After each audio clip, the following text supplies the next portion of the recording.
Hey everybody, I'm Sean Duhamel from Mass Retirees. Happy Friday.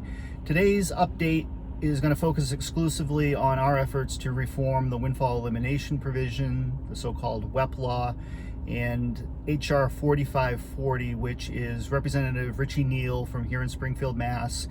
His legislation that would make some changes and reform the WEP.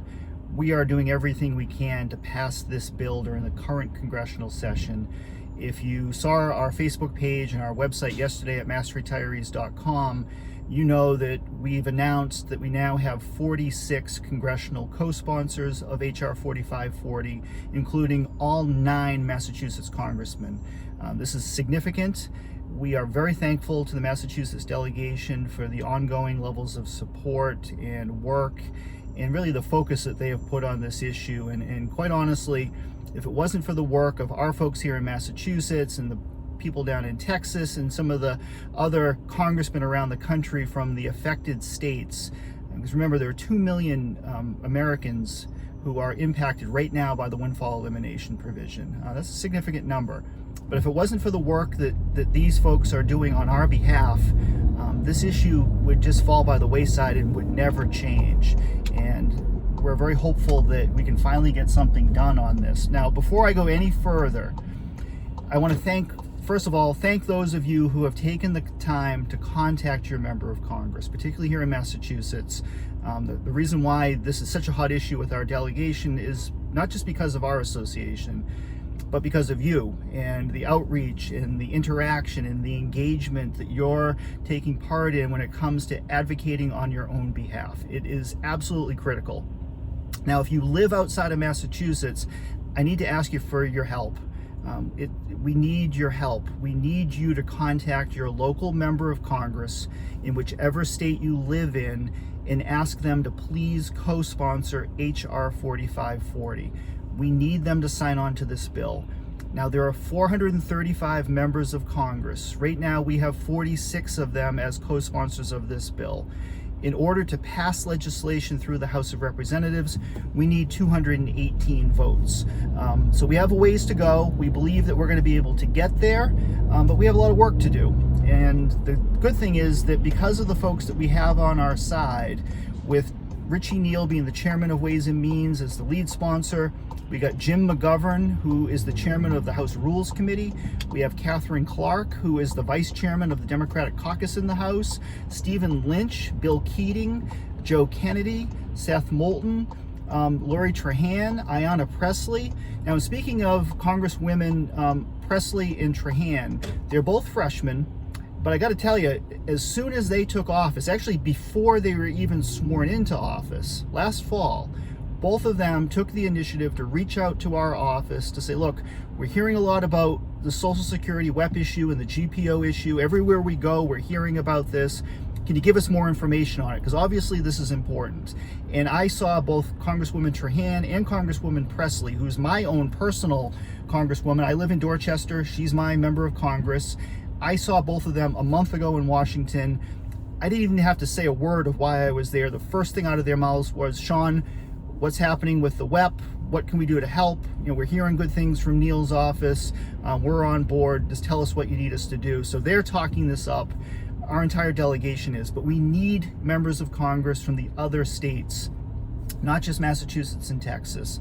And we need it in a bipartisan fashion. Now, the good news is that Congressman Neal's legislation is bipartisan. For instance, Congressman Peter King from New York, he's a leading Republican congressman. You probably see him on TV quite often. He is a co-sponsor of this bill, which goes a long way toward us being able to thread the needle, not only to pass this in the House, but to also get it through the U.S. Senate. Now, just to recap, if you haven't been following this, H.R. 4540 only addresses the windfall elimination provision. Right now, we don't have consensus on the GPO, which of course is the government pension offset. The GPO affects spousal benefits, where the windfall law affects your own personal Social Security. So they're two separate things, but they're related. Right now, the focus is only on addressing the windfall. We're going to have to come back at this as a two-step process to also address the GPO. But it would do two things if we're successful. For those of you who are already impacted by the WEP, or that you will have been eligible for Social Security before January 1st of 2022, you would receive a monthly relief payment as part of your Social Security benefit of $150 a month. That comes out to $1,800 a year. Now, it's our goal to work to improve upon that benefit over time. But remember, this law has been in existence for 36 years. Over that period of time, not a single bill has ever made it out of committee on Capitol Hill, let alone be acted upon to provide any relief for people who are impacted by the WEP. So if we're successful in passing H.R. 4540, this would be a giant step in the right direction, and we can build upon that going forward. But we need to start someplace. We can't hold out for the perfect deal. Otherwise, we're going to sacrifice an entire generation of retirees by drawing a line in the sand, and we're just not willing to do that. So again, $150 a month for existing retirees. Now, for people in the future, there will be a brand new Social Security formula that will accurately calculate time paid into Social Security versus time paid into a non-Social Security system. This is what the windfall law was originally intended to do. But back in 1983, they didn't have the technology and the data to get it right. And unfortunately, they overcorrected and they have reduced benefits by too much. And that's what we're trying to fix for future retirees. So with that, I'm going to sign off for today. But thank you again for those of you who have engaged in the process and contacted your congressman or congresswoman. You have made all the difference in the world. But we cannot take our foot off the gas pedal. We have to stay at this until we're successful. And I know we've had a lot of comments and outreach from retirees saying, you know what, this is never going to change. Why are we even bothering?